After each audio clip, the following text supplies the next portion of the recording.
Avant de plonger dans cette histoire incroyable, pensez à vous abonner à la chaîne et à activer la cloche. Ici, chaque récit a quelque chose à dire, et vous ne voudrez pas en manquer un seul. La pluie tombait sans répit sur Chicago, dessinant des traînées argentées sur les vitres du vieux bus 47. À l'intérieur, l'air sentait le mélange de métal, de pluie et de café renversé.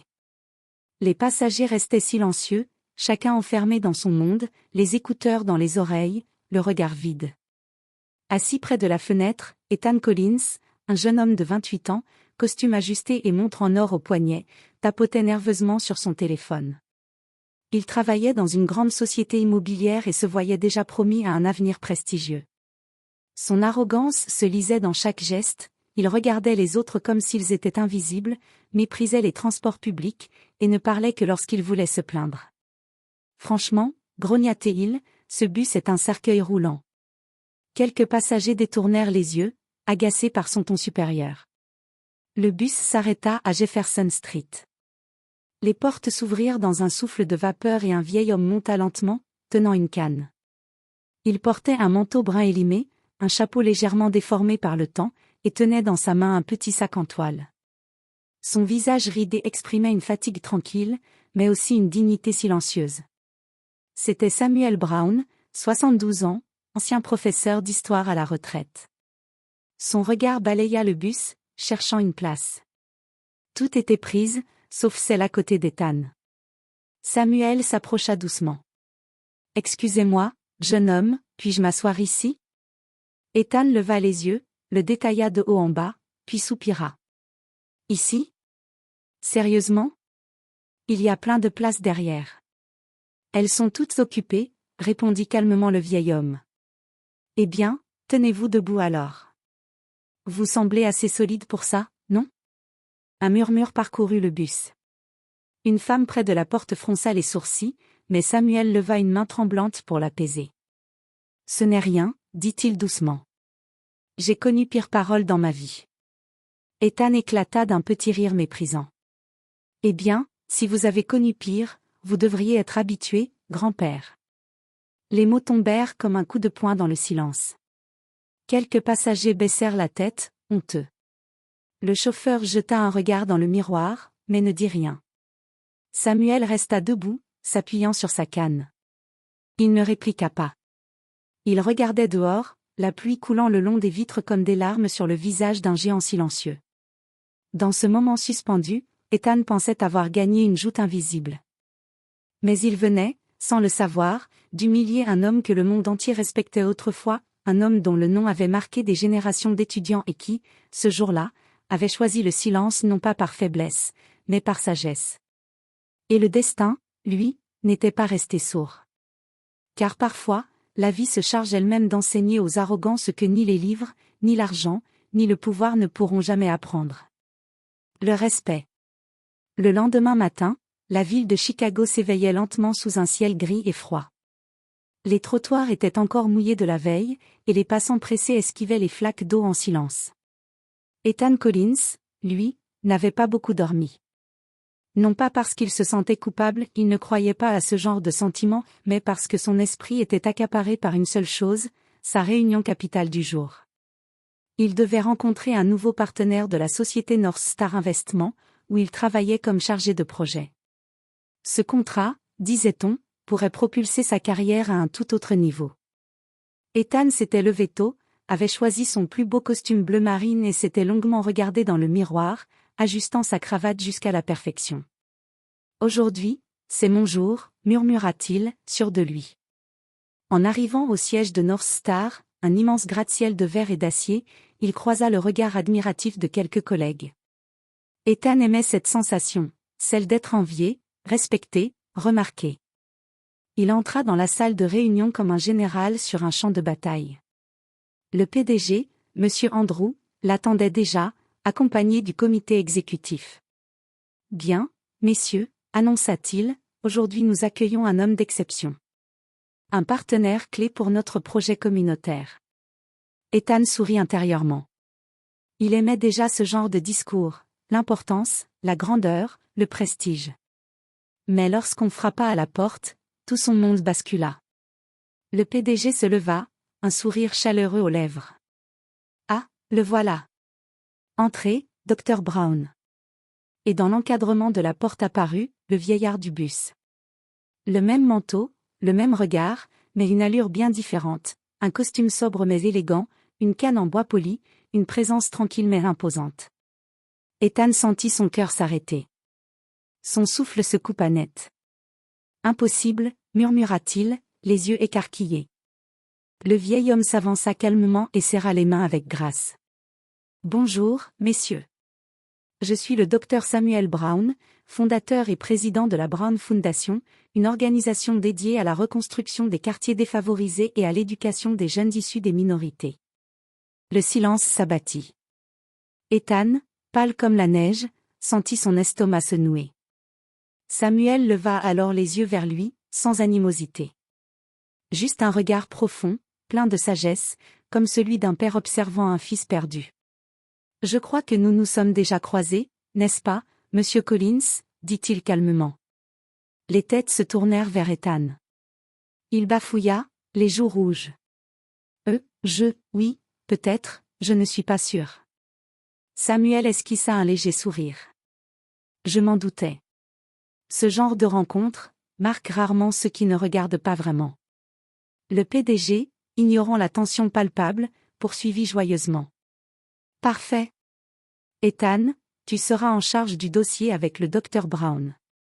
Montre-lui notre sérieux. » Le jeune homme sentit le monde s'effondrer autour de lui.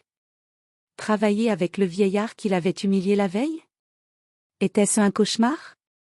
Samuel, lui, garda le silence. Il s'assit, ouvrit calmement ses dossiers et commença à parler du projet, comme si rien ne s'était passé. Sa voix était posée, claire, empreinte d'une sagesse tranquille. Mais à chaque mot, Ethan se sentait rapetisser un peu plus. Ce jour-là, il comprit pour la première fois que le respect que l'on refuse aux autres finit toujours par nous revenir en leçon. Et ce n'était que le début. Les jours qui suivirent furent un véritable supplice pour Ethan Collins. Chaque matin, il devait se présenter dans le bureau du docteur Samuel Brown, cet homme qu'il avait publiquement humilié sans savoir qui il était vraiment. Mais Samuel n'avait jamais évoqué l'incident du bus. Pas une allusion, pas un mot de reproche. Il travaillait avec calme, précision, patience, un comportement qui rendait la honte d'Ethan encore plus douloureuse. Le premier jour, ils se retrouvèrent face à un tableau rempli de plans et de graphiques. Ethan, nerveux, fit une présentation rapide du projet immobilier prévu dans le quartier de South Haven. Notre objectif est d'attirer de nouveaux investisseurs et de moderniser la zone, expliqua-t-il d'une voix trop rapide. Moderniser, répéta lentement Samuel, son regard posé sur le plan. Dites-moi, monsieur Collins, combien de familles seront déplacées par ces constructions? Ethan hésita. Probablement une centaine. Mais elles seront relogées ailleurs, naturellement. Samuel referma son stylo. Ailleurs? Ou simplement, loin des yeux, loin du cœur? Le silence tomba dans la salle. Ethan sentit la sueur lui perler sur le front. Vous voyez, poursuivit calmement Samuel, les chiffres, les rendements, les gains, tout cela ne veut rien dire si, derrière, des vies sont brisées. L'investissement ne devrait pas effacer les gens, mais les élever. Ces mots frappèrent Ethan en plein cœur. Il tenta de garder son assurance, mais au fond de lui, il se sentait minuscule. Quelques jours plus tard, Samuel lui proposa de l'accompagner sur le terrain, dans le sud de la ville. Ethan, contraint, accepta. Le quartier qu'ils traversèrent n'avait rien à voir avec les bureaux luxueux de North Star. Des murs fissurés, des trottoirs abîmés, des enfants jouant dans la poussière. Et pourtant, malgré la pauvreté, un sentiment de chaleur humaine régnait. Samuel saluait tout le monde. « Bonjour, Madame Jenkins. Comment vont vos petits-enfants? Dr Brown. » cria un jeune garçon en courant. « Vous revenez donner un cours ce soir? » Ethan observait, stupéfait. Cet homme que tout le monde respectait ici, ce vieillard qu'il avait méprisé, était une figure d'espoir, un pilier de cette communauté. Ils arrivèrent devant une petite école dont les murs étaient décorés de dessins d'enfants. « Voici l'un de nos projets, » dit Samuel.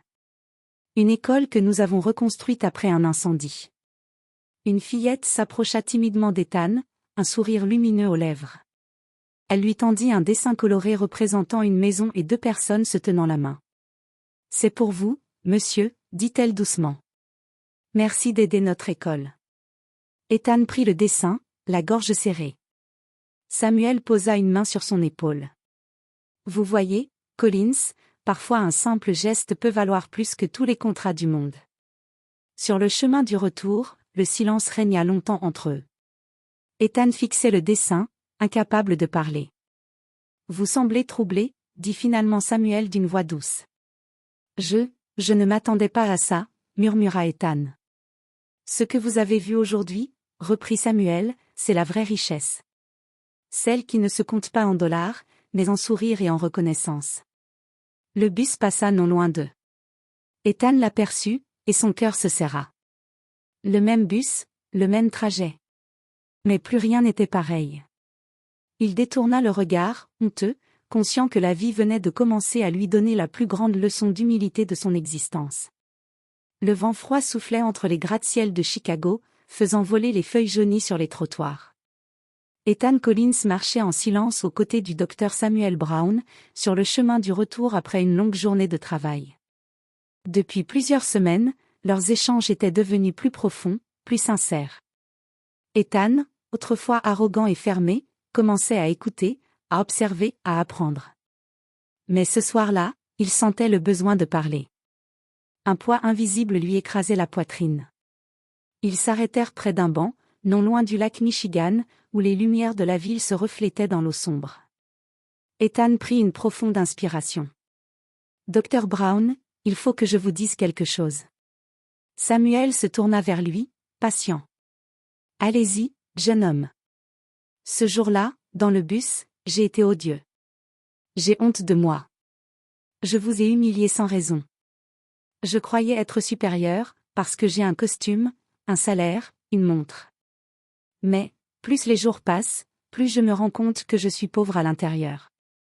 Il parlait d'une voix brisée, incapable de soutenir le regard de Samuel. Le vieil homme resta silencieux un moment, observant les vagues sombres du lac. Puis il parla calmement, avec cette voix pleine d'expérience et de bienveillance qui semblait venir d'un autre temps. « Vous savez, Ethan, quand j'avais votre âge, j'ai moi aussi cru qu'on pouvait se battre contre le monde en étant dur, en se prouvant supérieur. Mais la vie m'a appris que la vraie force, ce n'est pas de dominer, c'est de comprendre. » Ethan leva les yeux, surpris. « Vous avez connu ça, vous ?» Samuel sourit légèrement. « Oh oui.